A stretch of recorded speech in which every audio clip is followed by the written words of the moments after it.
Hey everybody, it's Jennifer J. Welcome back.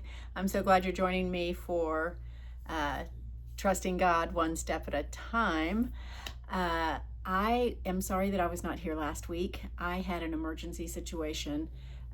Dear friend of mine lost her young adult son in a drunk driver car versus motorcycle crash. And so I was in Chicago trying to comfort her the best that I could and attend the funeral services there.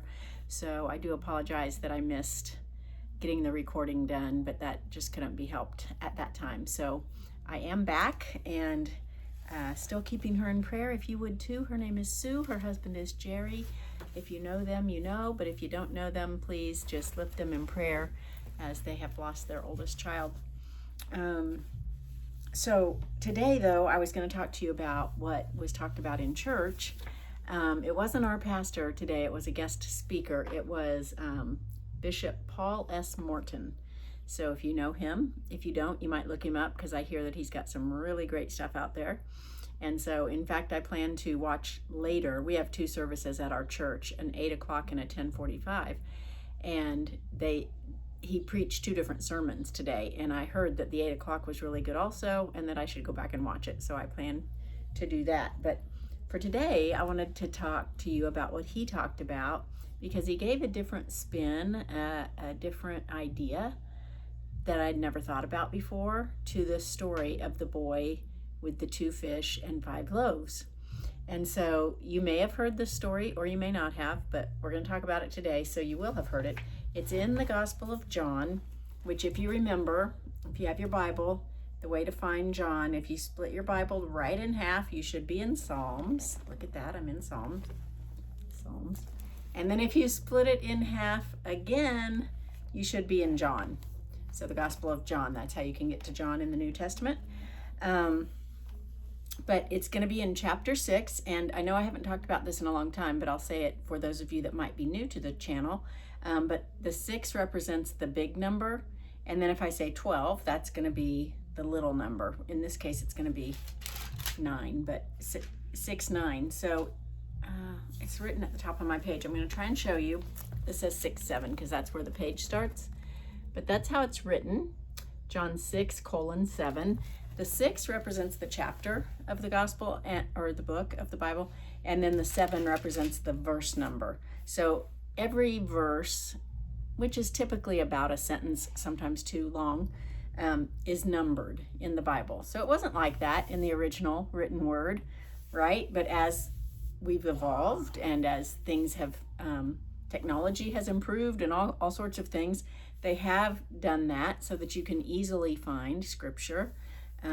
And also to compare, because it's easier if it's numbered, easier to find, easier to compare to other things. So that's how it is done now.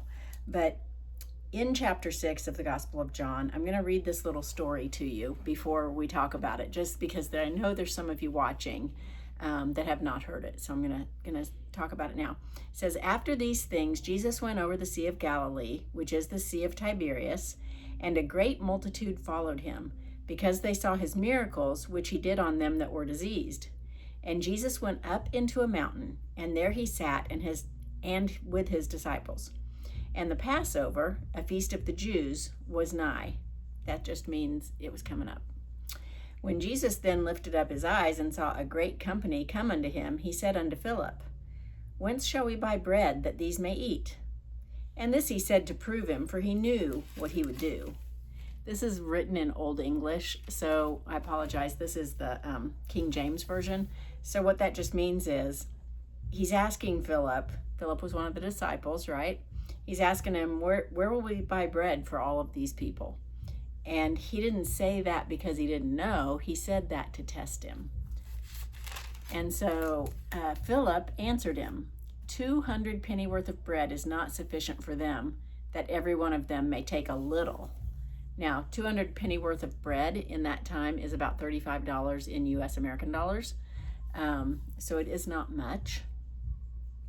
And one of the disciples, Andrew, Simon Peter's brother, said unto him, "There's a lad here," there's a boy, "which has 5 barley loaves and 2 small fish. But what are those among so many?"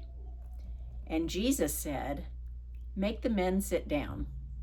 Now there was much grass in that place, so the men sat down in number about 5,000. And Jesus took the loaves, and when he had given thanks, he distributed to the disciples, and the disciples to them that were set down, and likewise of the fishes as many as they would. When they were filled, he said to his disciples, "Gather up the fragments that remain, that nothing is lost." Therefore they gathered them together and filled 12 baskets with the fragments of the 5 barley loaves, which remained over and above unto them that had eaten. Then those men, when they had seen the miracle that Jesus did, said, "This is of a truth that prophet that should come into the world."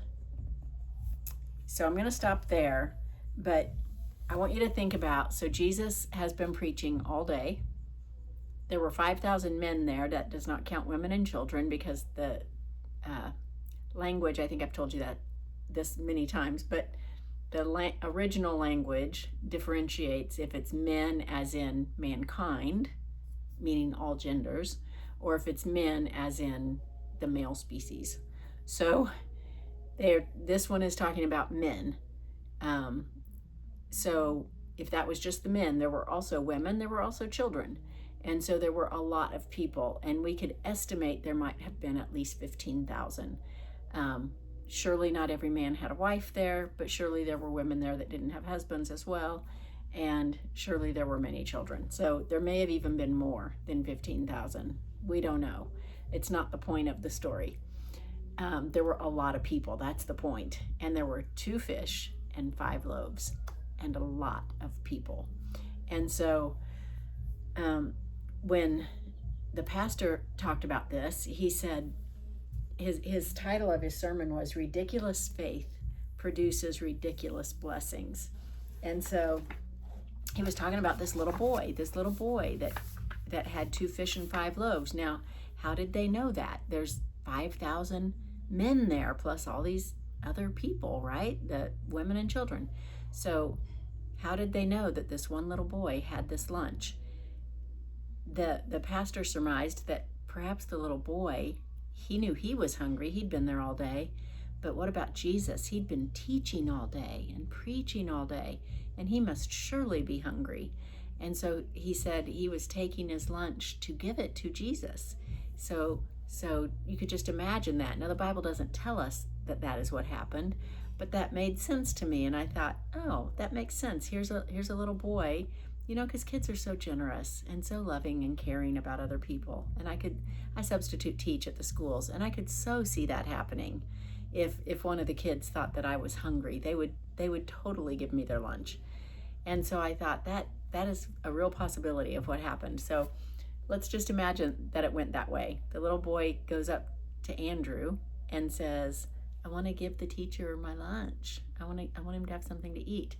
And he says, he didn't just give him part of it. He didn't say, "I'm hungry too, so I'm gonna eat a little bit, and then I'm gonna give him the rest." He gave it all to him. He gave him all that he had. And then he asked us a question like, what are we holding back? What am I holding back? What are you holding back from the Lord? And so that gave me pause. But then he said, if you want to have ridiculous faith and be ridiculously blessed, you need to get away from negative people. And isn't that true? We all know someone in our life, whether it's someone we work with, live with, or have in our family, siblings or whatever. We know someone that's negative, that no matter what it is, they find the negative in it.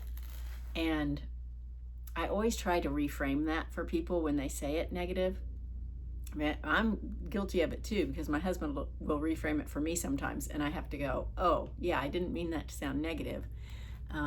But sometimes it does come out sounding that way, right? So it's important how we say things, and it's important to be around positive people. Always try to look for the good in things. Always try to look for the positive and the silver lining, and not the negative, because if God's having you go through something, he's got a reason for it, and he's going to bring good out of it, so we can even glorify him in that. And if you've been watching, you know that I went through a period of time where my husband was going through a medical issue that was very, very difficult for me. You can read about it in my new book coming out this summer. I'll tell you more about that this summer. But in doing that, it took me a few weeks and I was praising God in between, and I was crying out to Jesus, but it took me a couple of weeks before I was able to go, oh, this is an invitation. This isn't just a struggle. This isn't just me sitting in the floor crying. This is an opportunity, an invitation from Jesus to learn something, to grow. This is for me. This isn't just about him. This is about me too. And so that was important for me to learn. But we have to get away from negative people. We have to reframe things and remember there's always a silver lining. And then he said, when you calculate the cost, don't forget about Jesus. Because when he asked Philip, right? Jesus asked Philip, how will we buy bread that these people can eat? What did Philip do? He said, we've got 200 penny worth of bread. We got $35. How are we going to feed all these people? He counted the money that they had, and he counted the little boy's lunch, the 2 fish and the 5 loaves, but he didn't count Jesus. He forgot about the main thing you should count, right? So I know it made me immediately think about tithing, because I am typically a really good tither. I tithe off the top, off the gross, because I don't want to give to Uncle Sam before I give to my God. So I tithe off the gross. That's not the amount I get. I get the net. They automatically take the taxes and things out of my check. So that's not the amount I get. But I always go back and look at the gross on my pay stub so that I can tithe off the top. And so I'm in a habit of doing that. But sometimes I go, ugh, I don't know how I'm going to pay this bill or that bill if I give that much to church. How am I going to pay this or that or the other? Especially right now, right? We've got mounting doctor bills. And so as I think about that, I go, oh, but I didn't calculate in Jesus. I got the Jesus factor. Doesn't matter. Just do what he says. He says tithe. Make it the first thing you do, not the last thing you do. Tithe off your best, not off what's left. And if you tithe off what's the best, which is your gross, the first thing you pay it. Give it to Jesus. And then he says he will give you ridiculous blessings. You just have to have ridiculous faith. Pay it like he says, give it like he says. He will take care of you. He will provide. He even says in one verse, test me and see that if I won't provide. So we can definitely count on him. And he has proven it to me, you guys, time after time after time, when I have tithed, not knowing how something else was going to get paid. He has always taken care of me. So I am a witness. But he says, don't forget to calculate Jesus when you're calculating those funds. Jesus has to be in that calculation. So common sense doesn't work if you walk by faith. He will make a way. So he gave the example too of, let me go back to the two fish and the 5 loaves. He said you might be thinking of 2 fish and you might be thinking of a big trout or a bass, right? Big fish. And 5 loaves of bread, you might be thinking of how a loaf of bread looks today. And he said, no, this little boy had more like 2 sardines and 5 biscuits, 5 little biscuits, not the big fluffy kind, like we get now at the restaurants, but just, 5 little biscuits. So that's what he had. And it wasn't a lot. But even if he had had 2 great big fish and 5 great big loaves, it wouldn't have been enough, right, for 5,000 men plus women and children. But he said, think about it in realistic times. In those times, what he had was small. What he had was very small. But he gave it all to Jesus. Just gave it all. And he said, now think about this. He said, now they picked up 12 baskets of food. 12 baskets, and there's 12 disciples. And so it would make sense that each disciple get a basket, that they get a blessing. But he said, no, not like that. It was the little boy that had the faith, right? The little boy that gave his lunch, gave it all. So Jesus probably said, now again, this isn't in the Bible. This is something to think about. Jesus says, pick up those 12 baskets of food, and we're taking them to the little boy's house and giving all those leftovers to his family, because he gets the abundant blessing, right? Because God will bless who he will bless. And I thought about that, and I thought, that's a really cool way to look at that story, because the little boy did give what he had. He offered what he had, and there was so much left over. That little boy was blessed. And so that was just, to me, a really eye-opening way of looking at that little story. And he also talked about, the paralytic that, and I apologize if you haven't read this story, but for those that know their Bible or have heard this story about the paralytic that the 4 friends carried him to the place where Jesus was, and there was such a big crowd that they couldn't get in. And so they went up. Back then you could get to the roof. Back then they had stairs on the outside of the house, and so they walked up there to get in. And also they would have little holes in the roof so that the air could get, because they didn't have air conditioning, right? So they the way they constructed their homes, there were little holes in the roof to let the air in, but they just started tearing the roof off. They just started tearing. It's thatched, it's branches, it's stuff that's laid on top of stuff, right, to make a roof. And they just started ripping it off and lowered this person down so that Jesus could heal him, because they had faith that he could be healed, and he was. And so he said, what roof do you need to tear off? What roof do you need to tear off to get in the presence of Jesus? And that was just rich to me, y'all. That was just rich, because there are roofs in my life that I need to tear off and just get back into the Word and into time with Jesus. And I'm in the Word every day, but I opened this Bible today, and this Bible, let me just find. I've got things written everywhere in here. Oh gosh, I passed it earlier, and I was like, look at all that. Okay, here. So like this is my Bible. I have things highlighted. I have notes written down everywhere. I have stuff, a big line drawn here, because from verse 8 to verse, 17 meant something. I've just got notes written over here in the side, everywhere. And that is kind of how it is throughout my Bible. I just have stuff. Look, I just randomly turned to another page. I've got stuff highlighted. I've got stuff underlined in there. I've just got all through the Bible, because when God talks to me, I like to remember it. And so I underline, I highlight, I make notes. And so often now I use my phone, right, for the Bible. I use my phone, and I use the YouVersion app. I think I've talked to you guys about it before. And it's great. It's got lots of great stuff. I've got prayers on there saved that I can go back to and pray every day, and it allows you to update them too. I've got Bible studies on there, and daily devotions, and plus several versions downloaded of the Bible, so that I can compare, right, the New Living Translation to the King James Version to the New International to the Holman Christian Standard. I've got lots and lots of different Bible apps or Bible versions downloaded. But what I loved was today, when I got ready to record and talk with you guys, is that I opened my Bible, my actual Bible. And it was like an old friend, you guys. I opened it, and I was seeing all this, and I was like, I miss reading this. I miss this.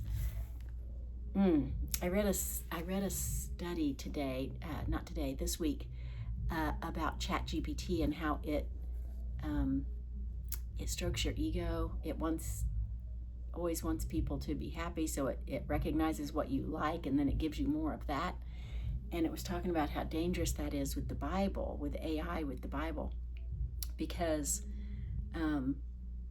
if you're not in the Word, it can be misconstruing things. It can be leaving out a word or adding a word or whatever, but it's also giving you verses that maybe are out of context. And so it was saying it's so important to get back into your physical Bible and don't just rely on technology. And so that had come to me already this week. And then when I opened this, and I just felt like I was home. You guys, do you know that feeling? When you've been gone for a long time and you walk in the door of your own house, your own bed, it's awesome. And that's how I felt when I opened this. I just thought, old friend, this is my old friend, and I am going to get back into this. I'm so excited because I just felt like I had come home when I got this out. So I still will probably use my Bible app for things, but I am going to get back into the Word, the physical Word here. And so let me see if I can. So I was going to tell you before I stop, I will try to attach that sermon at the end, but I am waiting expectantly to see what God will do and how he will provide. I wrote it down. I always tell you guys to write stuff down. I wrote it down. I gave my tithe, and I didn't give it on the day. Usually the day I get the check is the day, because we have an app for that, right? So I don't hold on to it till Sunday. And I don't write checks anymore, but I usually just go online and just do it.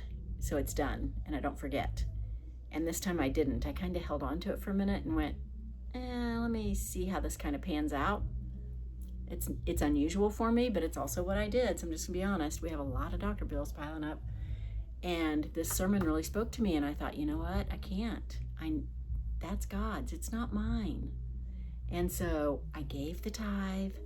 And I'm going to wait expectantly to see what he will do and how he will provide, because I know that he will. And I can't wait to tell you guys how he provides, because, again, I know that he will. So thank you, Bishop Paul S Morton, for your sermon today at Pilgrim Rest Baptist Church.